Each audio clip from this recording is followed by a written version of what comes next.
You are ready to spend hundreds, if not thousands of dollars on the tip-top products to train. And I'm telling you, you're going to burn so much money. Listen, I've already dug into it. I've already found out what is the best. I'm going to share it with you. Then I'm going to explain why. What is the best training soccer equipment around? Let's go. There is a saturation of different products and gadgets and doohickeys and things like that you can get in order to be the best athlete and soccer player specifically that you are looking for. Now, there are some that are worth their weight in gold and others that you simply should not spend the money on. Now, I shared it before. I've worked with young players just really trying to understand the game all the way to professional ballers. And I'm open to trying different products to see what might work, because the reality is that cleats and that has evolved, so has the equipment that we've used in order to get the results that we're looking for. I work with athletes full time, all year round. I like the tried and true methods, the kind of gritting it out and the sprints and all the little simple things on the ball, absolutely. But I also love mixing in cutting edge technology to be able to create the experience that a player will find on the field. And we're going to talk about what I mean when I talk about the experience. Think game realistic. So there's obviously the soccer ball, the cleats, the agility equipment, the rebounders, the training mannequins and the poles and the nets and the goals and all those things. But there's also the technology side, and how can all of this come together, and what can you choose specifically based off maybe your position or the level of what you're doing and what you are looking to improve. All right, so let's talk about the most logical thing. Now, can you use a non-soccer ball? Absolutely, but come on, if you're here, you're looking for really the best choices for yourself. So PFA has custom ordered soccer balls, and the reason that I choose these specifically is they are great training balls. Now, what exactly does a training ball mean over a match ball? All right, so when you look at a training ball is going to be able to survive day in and day out. It's going to be a little more grittier. It's going to really not break down. It's going to hold air a little bit better. And when you look at match balls are great for matches, but when you have continued use on them, you'll find that they'll deflate a little bit and they won't really hold the quality. So you want to use those specifically on match days, but your training ball should be a training ball that is going to survive the training you're going at. All right, so I'm positive you've definitely gone to the store and you see soccer balls there for like $10. What I'm going to tell you is that sometimes that's a great deal and sometimes it's a disaster. When you look at a ball, there's actually a really, really easy trick to be able to figure out if it's a good training ball. Now, there is a certain amount of pressure that you are going to expect. Now, a match ball is going to be higher. You can do anything from 11, 12, 13 PSI. Some people like to head rocks, so they go harder than that, but I don't get you people. Okay, so if you're looking at a match ball, you're going to see a very high PSI around that 10, 11, 12, maybe a little bit higher, and you're going to read it right around where you pump it, okay? It might say BAR or PSI. Just grab your phone and kind of look at the difference. When you look at the training quality ball, you're going to look at around that 8, 9, 10 or so. Now that's going to be a ball that's a good enough quality, but it's going to be more like a match replica ball, and it's going to sustain a little bit more. Might it be as fancy in terms of the touch and feel? Absolutely not, but it won't break down. Now if you look at a ball that's very low PSI, then what I want you to do is I want you to look at it, appreciate its roundness, and then I want you to put it back, because this is not the ball that you need. This is very good if you want a ball that you bring to the beach that you really don't care about, but it's definitely a bad idea to train with this ball because it might as well just be kicking like a kickball you get in PE class. I love PE class, but not for my soccer. Let's go into one of the obsessions I've had since 1990 when I would get my Eurosport magazine, and that is cleats. Now, cleats have evolved, and what's funny is most of you are sitting there playing with your super $275 plastic cleats, which, yes, are like Predators and all of these Mercurials and things like that, and they shred and they fall apart. So for me, I always choose leather, but we're not going at that right now. We're actually talking about the bottom, okay?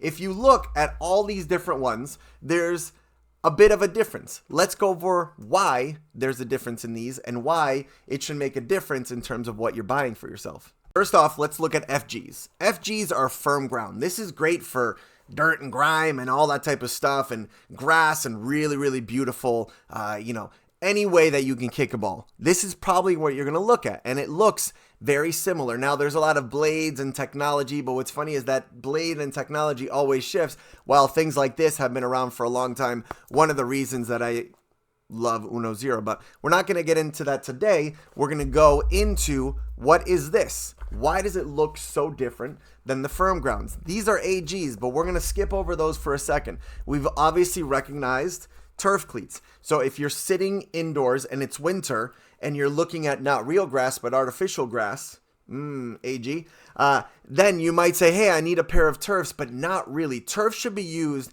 in a surface like I have over here, nice and low, and it should be more like it's like a carpet type of feel, and which this is still high quality anyway. But if you look at this, the major difference is you're going to combine the firm ground with the turf, and you're going to get AG or artificial grass. Now, many of you are playing your high school varsity games or your collegiate games on turf, and you love it, but this is a bad idea. The reason why is you will actually sit higher over the surface and not get a good enough grip. This provides you the increased grip of what a turf cleat will do, but it allows you to also have the same experience of firm ground. So if you are going to simplify it, firm ground here, artificial grass here, turf here. Either way, make sure that you are choosing the right thing. All right, so here's where I get a little bit controversial. All right, so obviously there's a million different ways to buy agility equipment. Now, I love Quick Play. Quick Play is a spectacular product. We're going to talk about that another day, but these are hurdles. The problem with hurdles and the problem with agility ladders and the problem with agility rings is that you can actually develop poor movement patterns. So these, although very inexpensive and something that you can buy, should really be with the eye of a trained professional. Imagine that you don't move well and quickly. You maybe you're hunched over, maybe your knees aren't moving properly, maybe your feet aren't turning over properly. And here you are, you make and you solidify those poor movement patterns on agility ladders. Now, I've seen players that really go into really, really good levels of play, and they are faster and they're snappier on the ball. But the reality is that they have missed the window because they have not gotten someone involved that has good movement patterns. Now, that doesn't mean you need a trainer permanently to work with you, but I'm also willing, if you want to jump on Instagram and post a video and say, hey, what can I do? I'll help you for free. Now, let's go into one of my favorite pieces of equipment. Those are rebounders, things that you strike the ball and then it comes back. There are ones with nets. There are harder ones like I have tucked over there in the corner wherever I can point my hand. But these are phenomenal. I absolutely adore them. Difference is that you can change the angle at which the ball comes to you. So imagine goalkeepers that are looking to improve their hands, strike into the rebounder, and then they come up and strike it. Players that are looking to improve how they control the ball in the air, boom, rebounder, ball comes up. There are also rebounders that can hammer the ball right back at you, different from a wall, with adjustable kind of nets and tendencies and things of that nature. So I absolutely adore rebounders. It's actually a really good indoor training, especially when you're looking at touches that translate. Yes, I believe in juggling, but I also believe that the ball should be struck something other than up. So going forward and the ball coming back allows you the inside of the foot, outside of the foot, how to receive the ball in the air with the thigh, with your laces, with the bottom of your foot, like whatever you're looking for. So rebounders for me are absolutely, absolutely beautiful and critical. Now, I mentioned before training mannequins, right? The big old mannequin that you put up and you kick around. I think that's really good to be able to create a realistic environment. For example, let's say I'm using some pass sequences with a partner or by myself or a wall or a rebounder or whatever your creativity calls for. That mannequin's going to make it realistic. Now, if you put down a cone and say get around this and treat it like a defender, it's very easy to ignore it. It's not very easy when you turn and you get a cheek full of plastic mannequin or metal mannequin that's then going to remind you, hey, I actually need to back up, open up my hips, and be able to take a proper touch. So for me, mannequins are something that's a very good idea. Should it be the first thing you buy? I don't think so, because there's many ways to do it. That should be a way to advance skills, not exactly like an everyday type of situation. All right, we're on fire here. Now, we're looking at nets and goals. Now, nets and goals are great in terms of really getting more specific in terms of accuracy and repetition and practice and being able to strike a ball and not having to run to Wyoming in order to get it. But this is not where you start. If you want to improve the touch, there are literally 5, 6, 7 different layers before that you need to improve in terms of movement mechanics, touch. That's why I think the rebounder should come before. If you don't want to get a rebounder, use a wall. But there's so many ways that you can improve your touch. Striking is, unless you have 47 balls that you're shooting, it's not really the repetition that you need. You want to be able to understand how the ball comes off your foot, eventually leading towards goals and nets. Do I love them? Absolutely. Does it help me create shooting in this place? Absolutely. Shooting in this studio? Yeah, watch this. Yeah, you got it right. Even in the studio down here, even indoors and through the winter, today I think it was 26 degrees when we got in the car to go to school with my little 2 kids, I am still able to practice pure, powerful shooting. Turn and shoot, balls, blaze pods, getting to that later. But this net, absolutely, I can fire into this net and everything behind it is nice and safe. Now, if you want to shoot me a DM or an email or even a call, because my phone number is on the website, I can explain to you how I did this. But I got to tell you, I absolutely love it. And look, little quick play plug. I love quick play. All right, so when I look at technology, I mix it in with, yes, electronics, but I also look at more cutting edge and modern ways that you are able to train. I adore Speed Demon. Speed Demon are weighted shin guards, and if you have not seen this, where have you been? Seriously, are you searching for anything? These products are 1.1, 1.6, and 2.2 pounds, small, medium, and large. I work closely with this company, not only in terms of being able to look at ideas, but also to be able to test them over and over again. If you look at the Speed Demon website, you'll see that PFA athletes have demonstrated you can use it for strength, agility, shooting, dribbling. This is a spectacular way to train. I also adore Blaze Pod. Blaze Pod is reaction pods, and I'm not going to get too far into it because I already did a video on it, but Blaze Pod are reaction pods that allow you to have tangible, real data. For example, are we exploding back and forth? Are we turning better? Are we being better in terms of all the SAQ, speed, agility, and quickness that you're looking for? And these are real numbers. Instead of saying, hey, I feel faster, or hey, you look faster, the reality is, hey, look at the numbers here. They definitely work. Now, I've gone through Oura rings and watches and all like that type of technology to be able to look at that. And I think that's definitely valuable, but it is something that I've reserved always for my pro athletes and the ones that are looking to play at a high level like college or even international. That technology is phenomenal because it allows me to look at how players are doing physiologically when they're not always able to articulate how they feel. So let's look at how I might combine this for goalkeepers, defenders, midfielders, and forwards. When I look at a goalkeeper, we're looking at really being explosive. So adding things like Speed Demon, I think are phenomenal. Reaction pods are absolutely something important. I love the rebounder to be able to strike the ball and be able to work on just getting your hand and your grip. I also like the addition of different speed and agility drills. Just make sure that they're appropriate for what you look to develop. If you're very good at kind of getting in the air and exploding, then please make sure that the training that you're doing is complementing for certain things, maybe one-on-one, and that's where something like Blaze Pod might be able to help you.